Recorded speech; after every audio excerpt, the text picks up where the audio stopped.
Bismillahirrahmanirrahim. Assalamualaikum warahmatullahi wabarakatuh. Kembali lagi bersama saya Abu Ziyad HSDS. Melanjutkan pembahasan tentang program pikiran bawah sadar ya. Jadi kalau di video sebelumnya kita bahaskan tentang bagaimanakah program terbentuk. Nah, kemarin kita bahas bahwa di dalam pikiran bawah sadar itu kan ada keyakinan. Keyakinan ini dibentuk dari masa lalu kita dari mulai usia 0 tahun sampai kurang lebih 6 sampai 7 tahun. Bahkan ada yang bilang sampai dari usia 3 bulan di dalam kandungan. Oke.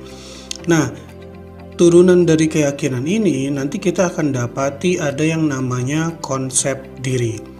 Konsep diri adalah keyakinan kita terhadap diri kita sendiri. Apakah Anda merasa Anda ini orang yang rupawan atau Anda merasa Anda tidak rupawan? Bahkan mungkin Anda merasa diri Anda jelek misalnya. Itu konsep diri. Apakah Anda merasa Anda tuh sepertinya terlahir sebagai orang miskin dan akan hidup miskin sepanjang hidup, sepanjang masa? Atau Anda merasa sebetulnya Anda ini ditakdirkan untuk jadi orang kaya gitu ya? Atau Anda juga bisa merasa mungkin ya saya ini orangnya sial terus. Atau bahkan mungkin Anda merasa Anda ini diliputi oleh keberuntungan yang datang tiada hentinya ke dalam hidup Anda. Ya, saya ajukan pertanyaan ini kepada Anda, tolong dijawab dalam hati Anda masing-masing, oke? Kalau Anda laki-laki ya, apakah Anda ganteng? Jawabnya dalam hati. Kalau Anda perempuan, Anda cantik nggak sih? Anda jawab dalam hati ya. Kemudian, dalam 5 tahun yang akan datang, hidup Anda akan lebih sukses, biasa saja, atau bahkan semakin terpuruk? Silakan jawab dalam hati Anda.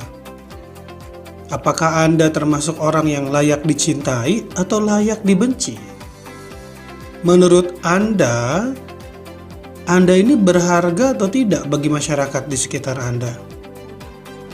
Menurut Anda ini dibutuhkan atau tidak di dalam keluarga Anda? Nah, jawaban-jawaban yang Anda keluarkan di dalam hati Anda itu bisa jadi konsep diri Anda. Saya nggak pernah tahu apa isi jawaban Anda, tapi yang jelas, jawaban yang Anda keluarkan di dalam hati Anda tentang pertanyaan-pertanyaan saya tadi, itu akan berdampak langsung pada kehidupan Anda. Ya, betul.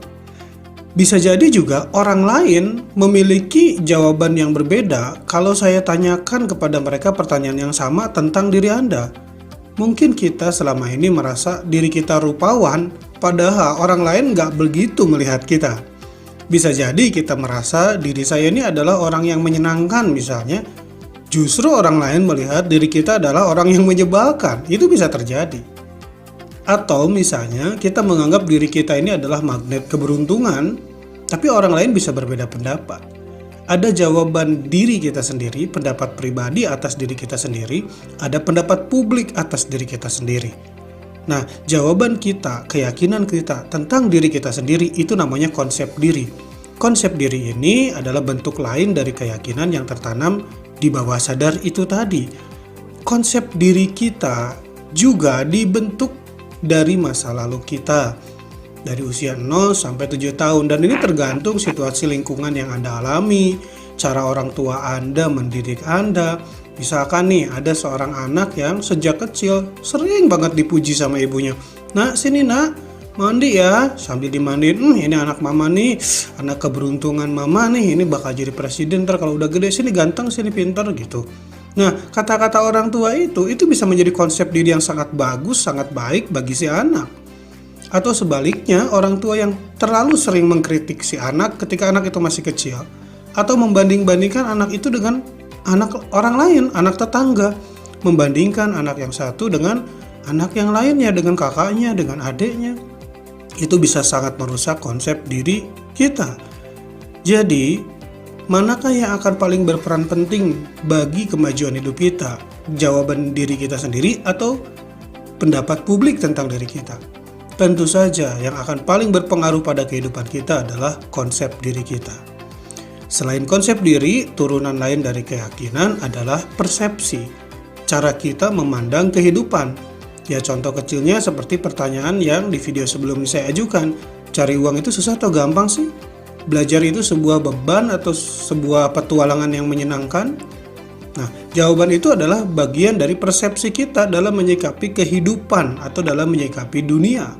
Sehingga kita bisa tinggal di kota yang sama, di negara yang sama, situasi ekonominya sama, mungkin saja kerja di perusahaan yang sama, mendapatkan peluang bisnis yang sama, tetapi kita bisa memiliki nasib hasil yang berbeda-beda.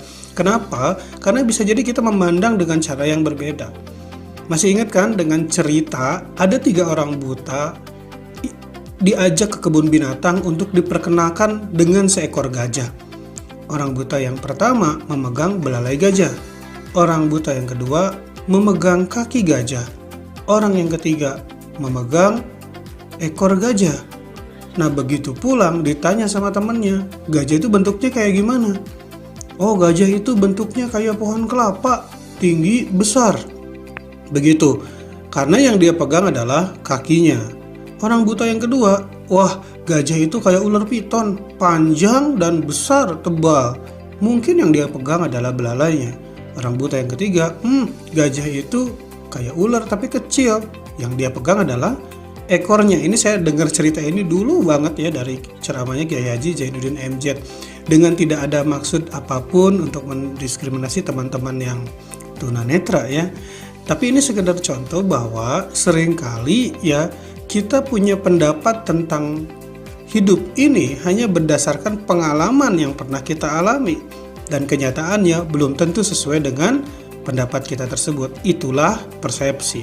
Nah perang persepsi ini sering terjadi di saat misalnya pemilihan umum, pilkada misalkan ketika kita punya jagoan nih pasangan yang kita pilih nih.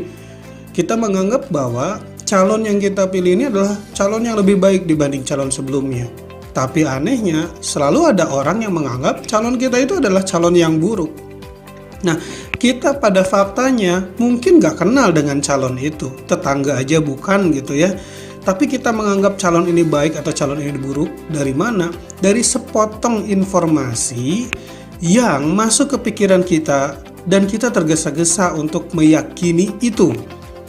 Bukannya bertukar informasi dengan orang yang berbeda pendapat, kita cenderung mempertahankan pendapat kita yang belum tentu benar. Itu persepsi. Jadi persepsi adalah turunan dari keyakinan gitu. Jadi bisa dibilang begini, Anda berada di kubu A atau di kubu B gitu ya, tergantung teman Facebook Anda gitu yang paling sharing, yang paling sering nge-share berita informasi tentang siapa dan tentang apa. Itu pikiran, ya betul.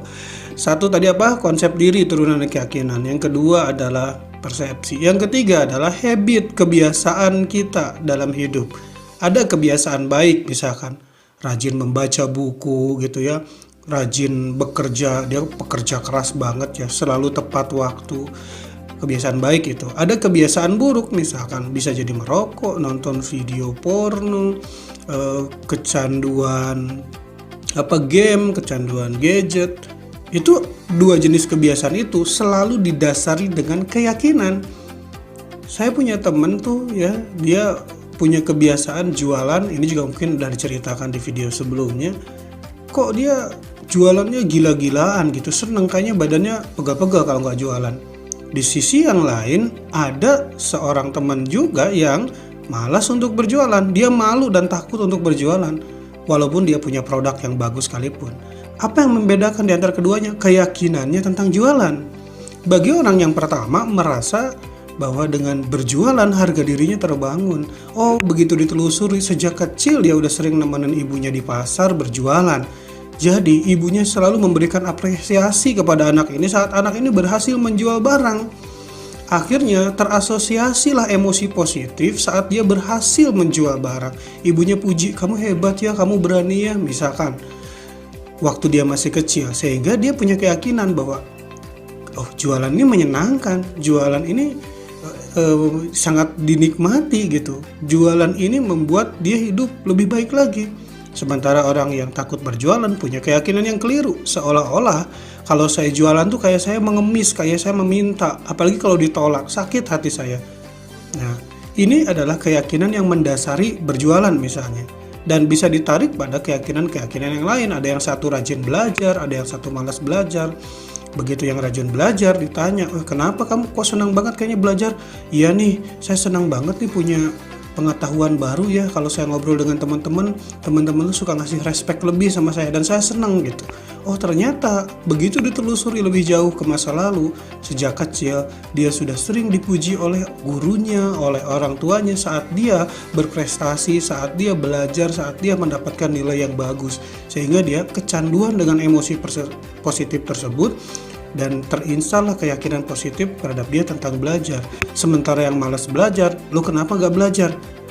Ngapain belajar lah, menteri udah ada, presiden udah banyak yang pada pengen, udah ada yang ngurus, buat apa lagi belajar? Misalnya, keyakinan yang keliru. Pasti nih bisa dipastikan dia tumbuh besar di lingkungan orang tua yang mungkin tidak terlalu menghargai proses belajar mengajar gitu. Sekali lagi itu, jadi turunan-turunan dari keyakinan bisa membentuk persepsi kita, yang pertama itu. Yang kedua bisa membentuk konsep diri kita. Yang ketiga bisa membentuk kebiasaan hidup kita. Jadi untuk mengubah kebiasaan hidup, kita harus telusuri keyakinan apa yang mendasari kebiasaannya itu. Ya, ada orang kecanduan merokok misalnya, kecanduan nonton video porno, kita harus telusuri keyakinan apa yang mendasari dia melakukan tindakan itu. Ketika orang punya pilihan terhadap A, B, ini bukan cuma masalah pemilu ya, bahkan produk. Kenapa sih kamu pilih deterjen Rinso dibanding Daya misalnya? Pasti ada keyakinan yang terstruktur di dalam pikirannya gitu.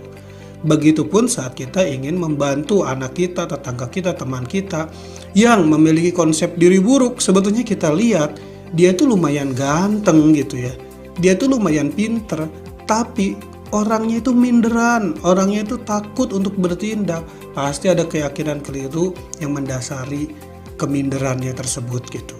Nah, di sini kita belajar bahwa manusia dikendalikan oleh program keyakinan yang melahirkan 3 hal tadi. Nah, semuanya itu dibentuk dari usia 3 bulan di dalam kandungan atau 0 tahun di dalam 0 tahun sejak anak itu dilahirkan sampai kurang lebih usia 7 tahun. Baru di usia sekitar 6 atau 7 tahun mulai tumbuh yang namanya critical area, tertutuplah gerbang bawah sadar, maka diperlukan upaya-upaya khusus, upaya-upaya tertentu untuk memasukkan program baru ke dalam pikiran bawah sadar. Salah satunya adalah hipnoterapi, itu ya. Nanti kita akan bahas di video berikutnya tentang gerbang bawah sadar ini atau critical area ini. Oke, sekian dulu untuk video kali ini. Assalamualaikum warahmatullahi wabarakatuh.